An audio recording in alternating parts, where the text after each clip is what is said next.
Well, hello and welcome. It's Mr. Holmwood, head teacher at Shenley Brook End School here. As parents of students in Year 9, we thought that you would like some more information about how you can best support them through this year. So I have Mrs. Grave and Miss Mowat here to introduce themselves to you. Hi, I'm Mrs. Grave and I'm the quiet one out of the two of us, and I'll hand you over to Miss Mowat. Hello, I'm Miss Mowat, Progress Leader for Year 9. I'm obviously the louder one of the two because I am also a drama teacher here at Shenley Brook End School.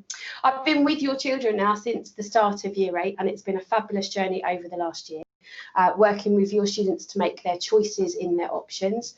And now, as part of Year 9, they are here for their bridging year into their GCSEs in Year 10 and 11. And it's my responsibility to support your children pastorally and academically through the course all the way up to Year 11, when hopefully in that August they pick up their fantastic results because of their hard work, effort and attitudes. So hopefully you'll see a little bit more from me next year and the year after too. Bye bye. I'll hold back to Mr. Holmwood. For obvious reasons, we're social distancing, hence the revolving door you see before you. But once again, thanks for your time, and I'm going to hand over to Mr. Davis. Thank you. Thank you very much, Mr. Holmwood, and thank you also to our Year Leader and Progress Leader team. My name is Mr. Davis. I'm Assistant Head Teacher for Skills and Employability, and I'm here to talk you through Attitude, Skills and Knowledge, or as we call it, ASK, and this is how we prepare our learners for their future. So when supporting our learners' future, it comes down to the big picture, and that big picture is Milton Keynes over the next 30 years. As part of the MK Futures 2050 programme, there are a series of projects. Now, one of those projects, Project 3, is Learning 2050, and this highlights the need for students, for learners with high quality transferable skills and knowledge in order to be able to enter the labour market in Milton Keynes over those next 30 years. This is something here at Shenley Brook End School that we are dedicated to supporting our learners with.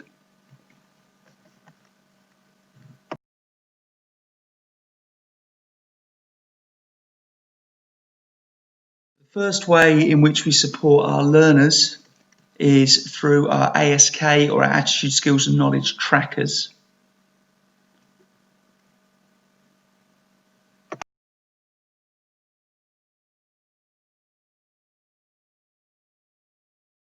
Slide.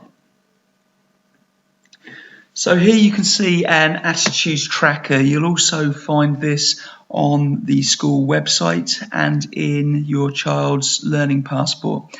You'll see across the top that we have different levels going from launching through to mastering, and you'll see here that we have 5 key attitudes that we expect students to demonstrate and also develop during their time here at Shenley Brook End School.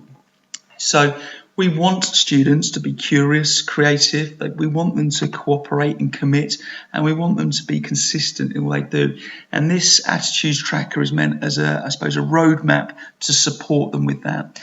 If we believe, and if the student believes that they are, for example, developing with their creativity, then they can look at their attitudes tracker with support from a form tutor, from a parent or from a teacher in order to consider what they need to do to become progressing, or even better, mastering.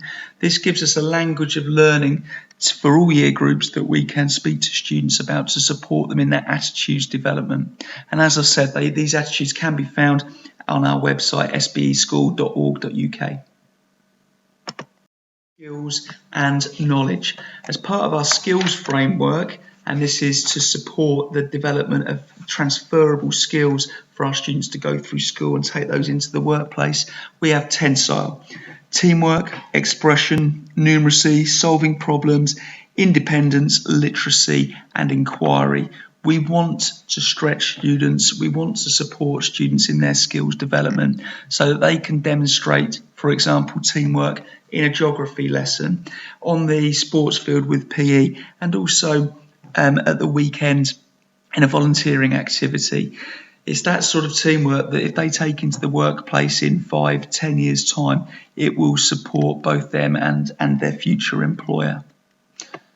These tensile trackers can be found again on the school website. And with regards to knowledge, each subject team around the school have their own separate knowledge trackers. Attitudes and skills are very much generic, and knowledge trackers are applicable to the subject.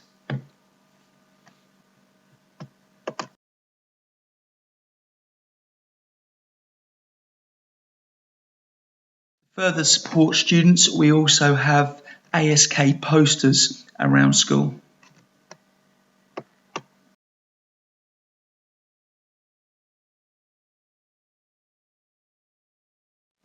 Slide. Here we have an example of ASK posters, and the idea of these posters is to encourage and stimulate that language of learning. You'll see on the right an attitudes poster. Students can look at this to consider how best to demonstrate curiosity or creativity, and just to reflect on whether they're doing that or not. This will also support a dialogue between a member of staff. Slide. Next, we have flight miles. Slide. So here you see an example of a learning passport page, and on this right hand side, this is where students will collect positive flight miles. When the members of staff give the students flight miles, what they'll do is they'll also explain to the student why they're receiving that, and these will link into our attitudes and our skills. So for example, well done, you've demonstrated excellent teamwork there. I particularly like the fact you listened to your group before coming up with your final idea. Slide. Next, we have curriculum maps.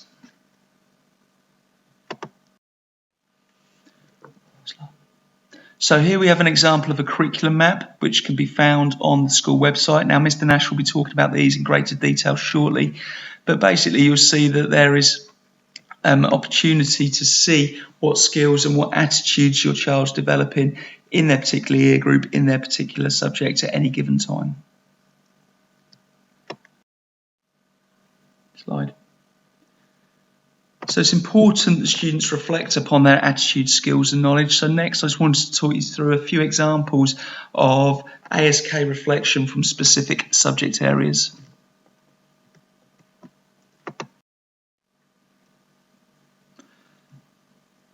So in history, there is ASK built into feedback. So for example, here you'll see stickers to support student reflection, where students can identify which level they think they've performed at. Also, we've got this idea of dialogue between teacher and student as they reflect upon an assessment. In this case, it's broken down by each question. You can see here that again we have the pathway to support students in how they get better and improve. And at the bottom here, we have some reflection by the student to help them understand or consider what they need to do to improve for next time. Slide. So another example would be PE. Now here you can see in PE how they are using ASK with the yellow sticker there to support students in identifying their strengths and also improving upon their weaknesses. Again, more reflection which allows a dialogue between both teacher or member of staff and student. Slide. So linking through to the MK 2050 programme, we have links with careers, education, information, advice and guidance, or CAG.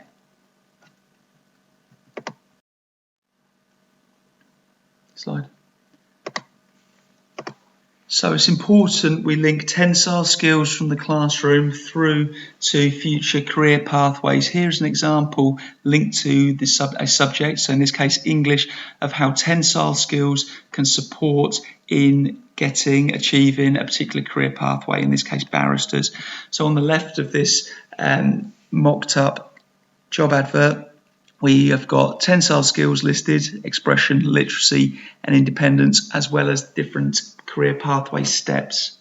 This helps us support and link the language of learning, tensile, through to career pathways, and also supports us in preparing our learners for their future. Again, it creates a dialogue between members of staff and students. Here's another example, in this case linked to the PE subject, and this is for a PE teacher. Slide. So finally, as we support our learners in preparing for their future, we talk about connective learning projects. These are designed to provide educational experiences for our students that prepares them for the Milton Keynes of their future. We plan to turn Milton Keynes into our classroom so that students can actively engage in connecting their learning. And we'll do that through a cycle where students explore real life and memorable stimulus at the start of a project. They develop cross-curricular links and tensile skills through our holistic provision. They'll innovate. We will facilitate students to shape their own responses to the issues or problems put before them. And students will get the opportunity to express themselves through high quality work of which they can be proud.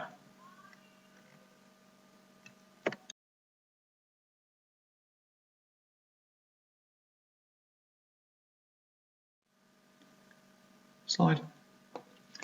So thank you very much for your time. And here we have an overview of how we prepare our learners for their future through attitude, skills and knowledge. Good evening. Thank you very much to Mr. Davis. I can't emphasise enough the importance of looking at ASK after each reporting period.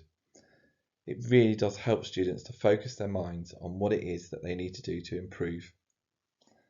So my responsibilities are normally around progress and making sure that students have everything that they need in order to do really well at school. And my responsibilities over the last few months have changed due to the current pandemic.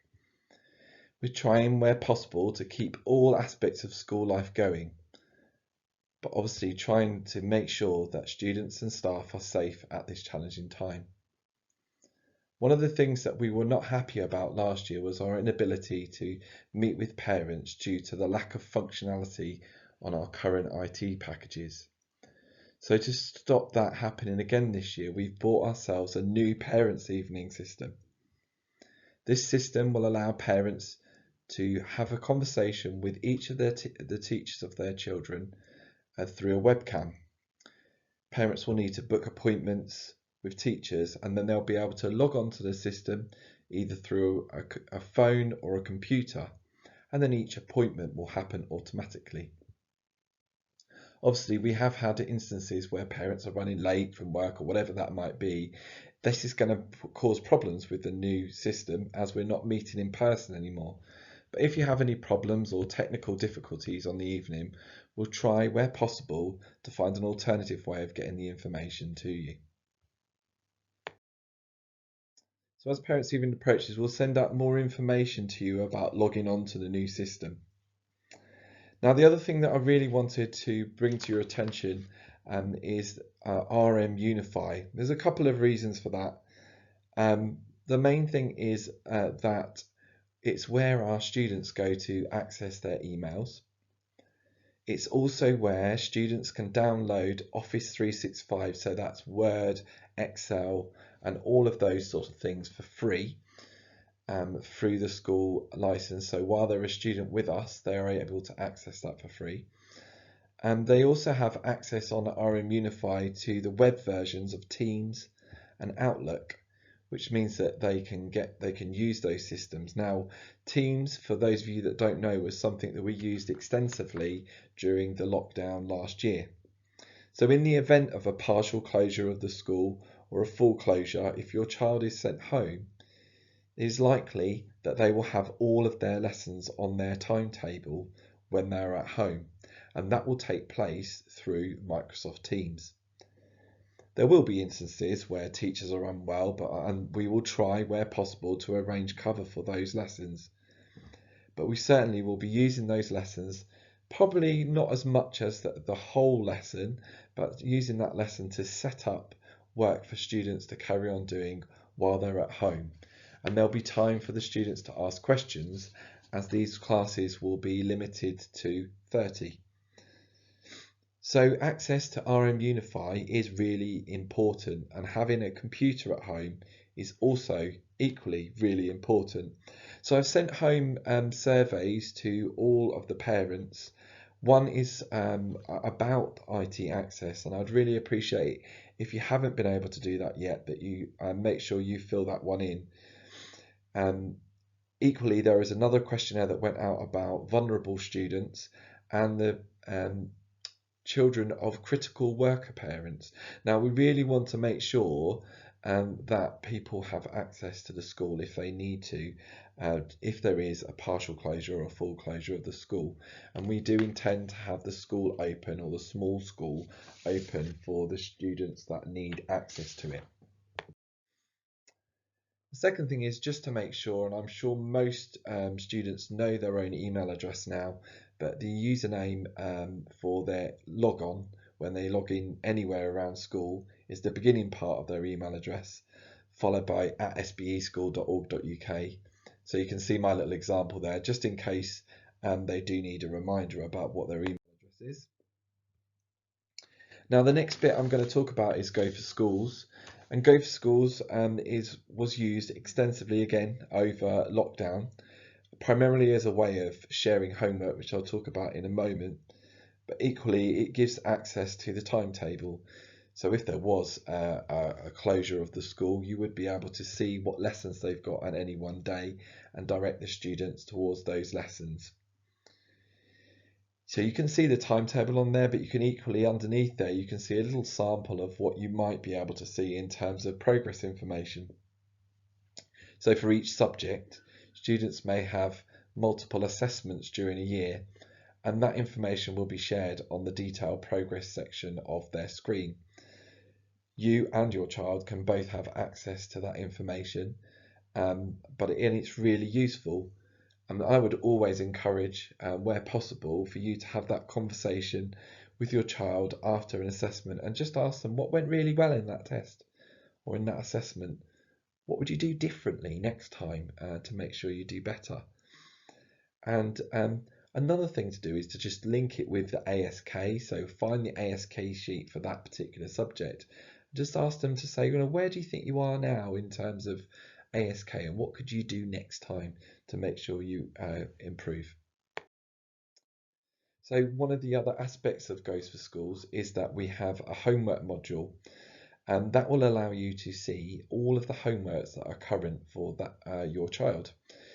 Equally, you will need to be able to sometimes look back at other tasks that are maybe a little bit further back in time, just to see whether they've been completed. And you'll be able to see just on the top right there, there's view full list.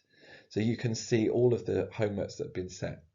Now, we've encouraged parents wherever possible to mark homework tasks as complete when they are done, but equally sometimes that is forgotten. Please contact us at school if that is the case with the homework that your child has on the system. It does allow students to tick it off once they've done it, and we will still ask students to record their homework into their learning passports.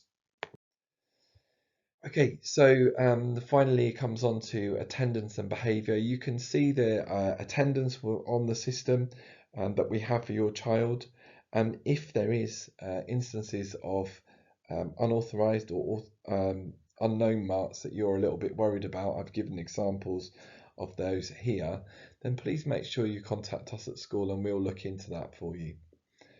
I'd also encourage you to always have a little look at the behaviour section. We've changed that this year slightly in that teachers are now able to write home notes. Home notes means that you will get a brief idea of what the behaviour incident was in school. So it allows you to have a little bit more of an informed conversation when you're at home. But I'd encourage you, wherever you're not sure about what's been written or whether there's a behaviour incident that you're not sure about, please contact the school and ask for your year leader to speak about that. Finally, just have a little look. You can have a look at the reports. All of the reports are on Go for Schools. We'll flag that up with you when a report takes place. And you will also periodically be able to get an email home which will tell you how many positive events and how many negative events took place in the previous week. If you have any problems logging on to Go for Schools or any kind of problems to do with Go for Schools, please contact Serena Tier, whose email is just at the bottom of the page there, and she'd be more than happy to help you. So we've taken the decision as a school to reduce the number of progress checks that take place during the year. So this year you will only be getting 2 progress checks, so reports, during the year on the 10th of February and the 26th of May. Now, alongside that, you will have lots more information on Go for Schools about how your child is getting on in the various assessments they take during the year. And so you will be able to see how they're progressing in their individual subjects outside of these days, but they are the days when we are going to be looking at providing forecast grades for the end of year 11, etc. So finally, that leaves me with Parents' Evening, which will be the 27th of May.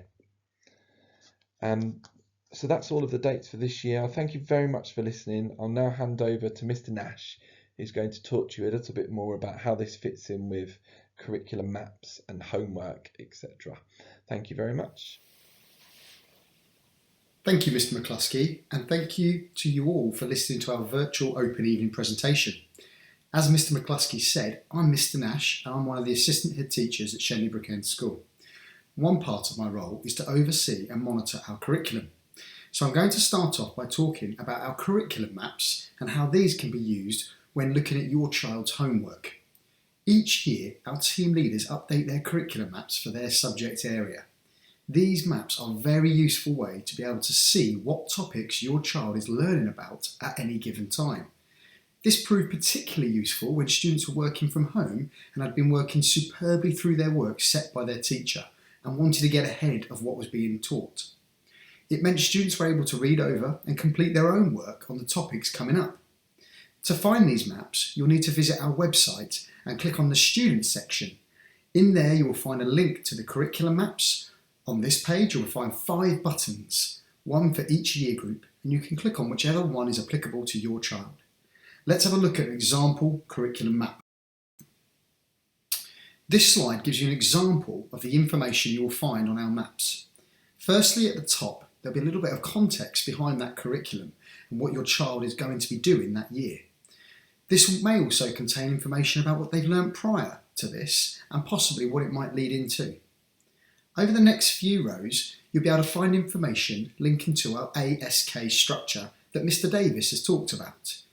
You'll be able to see that the key knowledge being covered, which is particularly helpful if you want to ask your child about what they've been learning about in school. You'll also see skills and attitudes that they've been developing whilst learning in that subject. The numbers at the top indicate the weeks of the year. These are there as rough idea of timings of the lessons, but please keep in mind things do sometimes change, and this is there as a bit of a guideline for you all. These curriculum maps are in the process of being updated by our team leaders as we speak, and once they are completed for this year, we will update the website as well. In the meantime, the ones that are on the website are still very useful, and the knowledge part is pretty much the same each year. Next, I'd like to talk about homework, and this links perfectly to curriculum maps, as the maps are there to help guide students and parents to what information is being looked at during the school year, and can be used to help prompt students into reading ahead when necessary. Homework is recorded on Go for Schools, which Mr. McCluskey mentioned, and this is where you should visit to see the number of homeworks your child has at any given point. But even with this system in place, I'm more than sure there'll be a time when you ask your child what homework they have, and their reply will be, "I ain't got any." Now, if you've looked on Go for School and can see they're telling the truth, then you can guide them towards our curriculum maps and get them to work on topics that they're going to be getting onto. Also linking to homework is our homework handbook, which you can see highlighted on the screen. By clicking this link, you'll be taken to our Home Learning Guide. The Home Learning Guide is there to show parents the different types of homework your child could be set. It is there to dispel the myth that all homework is set in the same way and marked in the same way. Sometimes your child might be set a task to watch a TV documentary or visit a website, which would put them in a good position to be prepared for a future lesson. Or they may be given exam-style questions to answer, which are designed to encourage independent study and improve their self-motivation. But alongside that, each piece of homework may be marked in a variety of different ways. On some homeworks, there may be that traditional written teacher feedback, but on others, it may be assessed in class via group discussions and question and answer. So the point of this is to show we do set and assess homeworks in a variety of ways, and it'd be great to talk to your child about the homeworks and discuss how the teacher has checked that they've done this work. For the next part, I'm going to talk about Microsoft Teams. For some of you, your child will see this as second nature. And this is really important in the current climate, that we all need to have access to Teams in case of having to work from home. Microsoft Teams will become our virtual learning environment at school over the next year, and your child will be using this more and more to access class resources and homework that is set. You can see on screen now how your child will be able to find the web-based version of Microsoft Teams. Simply, they could Google RM Unify and enter their normal school network login details, or visit the web page which is on the slide at this moment. Once they are in Microsoft Teams, they'll be able to see a number of teams appear, each labelled with the class code that appears on their timetable and on Go for Schools. They'll be able to click on any of the classes they have found resources. They'll be able to find resources that is applicable to that subject. The example on screen at the moment is one of my Year 7 classes, and you can see that they've had their first assignment set, which appears on the first page they click on under Posts. The assignment which you see is their homework, and they can complete this by clicking on View Assignment, which will take them to the task and give them necessary instructions they need, as well as any deadlines applicable to that task. Once they have completed it, they can mark it done, which will then let their teacher know that all their students have completed it. Microsoft Teams will also be used as a platform, as I mentioned earlier, for online learning. But at this point, all of us at Shenley Brook End would much rather have children in school working with teachers to help your child achieve their best possible results. But it's there as a platform to use. Please encourage your child to explore these platforms that we've talked about. And I thank you at this point for listening to me, and I'm going to hand you over to Mr. Doyle. Thank you very much for that, Mr. Nash. My name is Mr. Doyle, and I am here to talk to you today about well-being at Shenley Brook End School, how we as a school and as a PE team are making sure that well-being is at the heart of every decision that we make on the curriculum within PE and also the wider whole school community as well.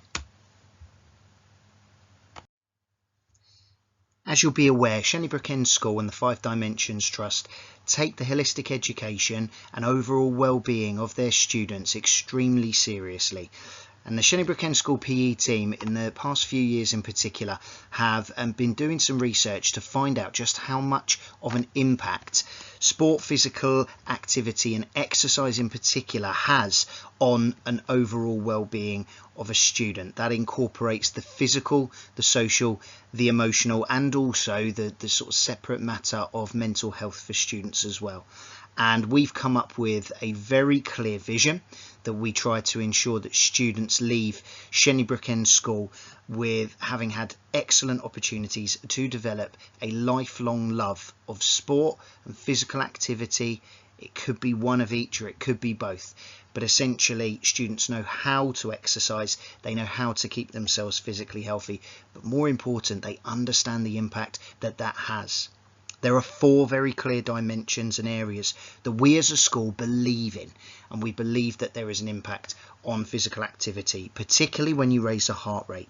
The first one is the physical, and for students who exercise more regularly, there is a greater risk that they will lead a healthier life. That is fairly common knowledge that the benefits to the cardiovascular system, the lower rates of obesity and therefore cardiac disease in the future and other elements are well documented. But we want to make sure that students understand fully just how much exercise they should do, what types of exercise they should do, and the real impact it can have for them and their families and their physical health in the future.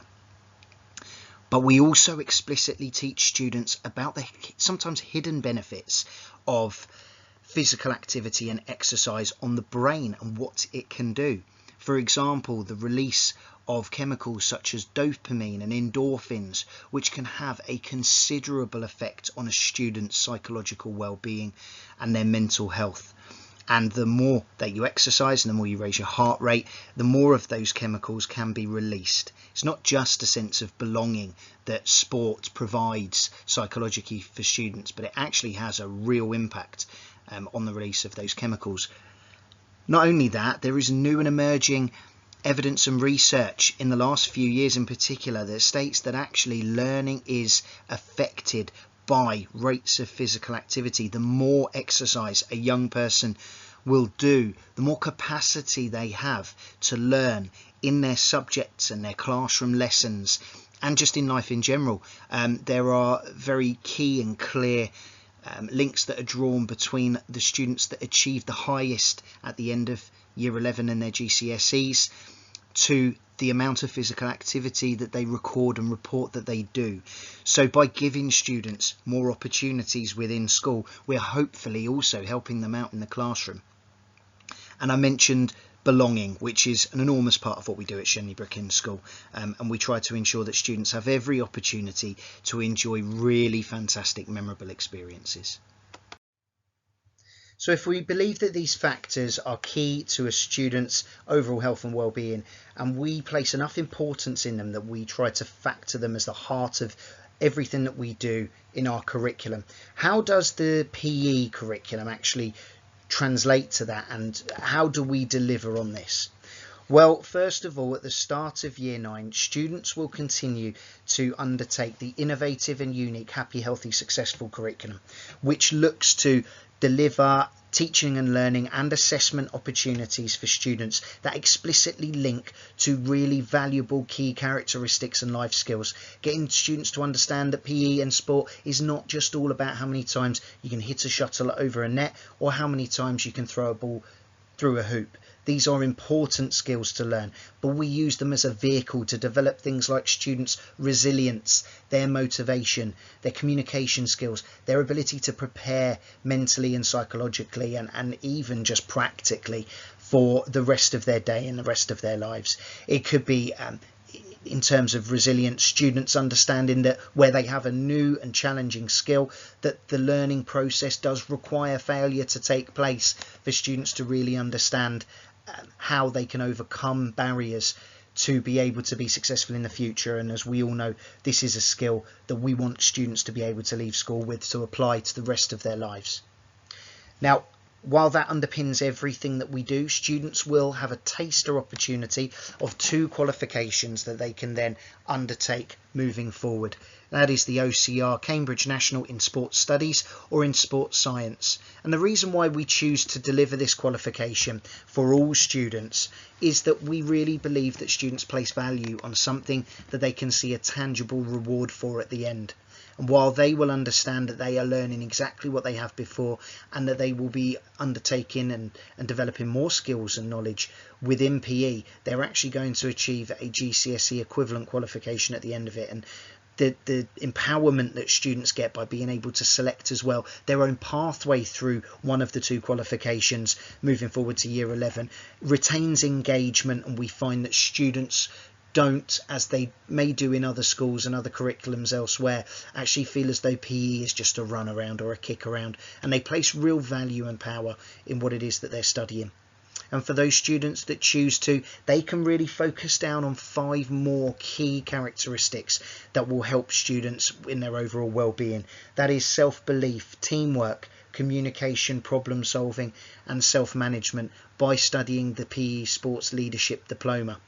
In conjunction with our partners Sports Leaders UK, Shenley Brook School is a leadership academy, has been for a couple of years now, and we are able to really help students to harness the potential power they have over themselves and their own management of their abilities and leadership skills, and really get them to come out of their shell by undertaking the Sports Leaders Level 1 Award and having lots of memorable opportunities to lead and coach and officiate students in their own peer group and younger than them as well.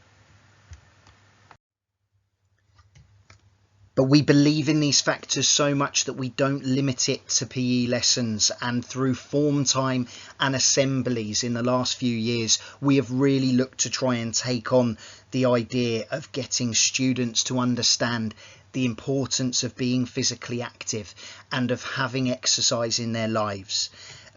On the screen you can see 2 videos that have been used in assemblies with students across year 7 to 11. In the past couple of years, and I have put the links on there. I encourage you to watch these videos with your child. It enables both you and them to understand just how important that physical activity, exercise and sport is. And it's not just us that believe in the power of PE and the power of physical activity, but we engage with local and national partners to try to develop and drive on this belief, encouraging us to take students and you, the parents, carers, guardians, with us on the journey to ensure that as many of our students as possible can leave with these amazing experiences. We are a nationally recognised WELL school. The Youth Sport Trust, powered by the Bupa Foundation, have launched a movement that is encouraging schools to place well-being at the heart of everything the school does. That is all the way from the very youngest students coming through to the staff who have been at the school for sometimes decades. We want every single person to be ready to learn, to be ready to engage in what our amazing school community can offer. And to do that, we have to place well-being at the heart of what we do. We made a pledge, and along with 29 other schools, we started on this journey as one of the pilot schools, and it's given us some amazing ideas and some real validation to the PE curriculum that we are offering at the moment, that it prepares our young people for the world of tomorrow and their ability to be a success in it as well. So how do we really put into practice all of our key beliefs about a student's well-being and the vital role that physical activity undoubtedly plays in it? Well, we look to make sure that there is a real clear connection between home life and the school partnership with regard to physical activity. The World Health Organization state that students and young people below 16 should be undertaking 60 minutes of moderate to vigorous physical activity every day.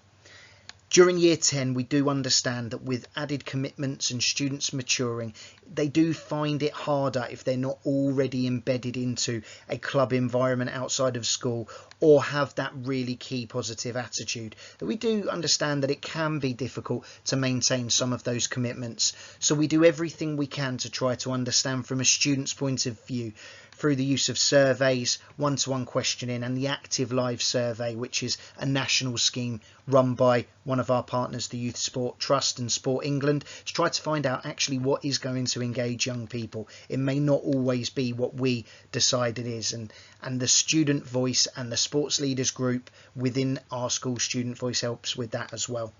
We try very hard to make sure break times, lunch times, after school and even before school, during PE lessons, movement around the building and even some active classrooms all provide the opportunity for students to gain 30 of their 60 minutes at school.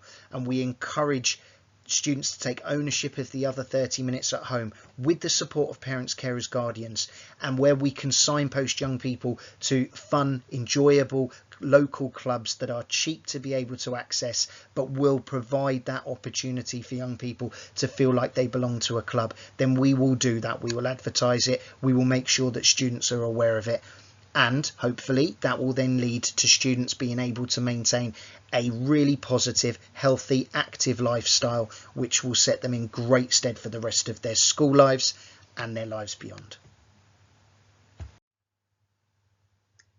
I'd like to thank you for taking the time to listen to this presentation, and I'd now like to hand you back over to the head teacher, Mr. Holmwood. Well, thank you very much for watching and listening to this information presentation. We hope you found it useful. If you've got any questions, of course, please do ask year leader or the progress leader, and we look forward to supporting you further. Thank you.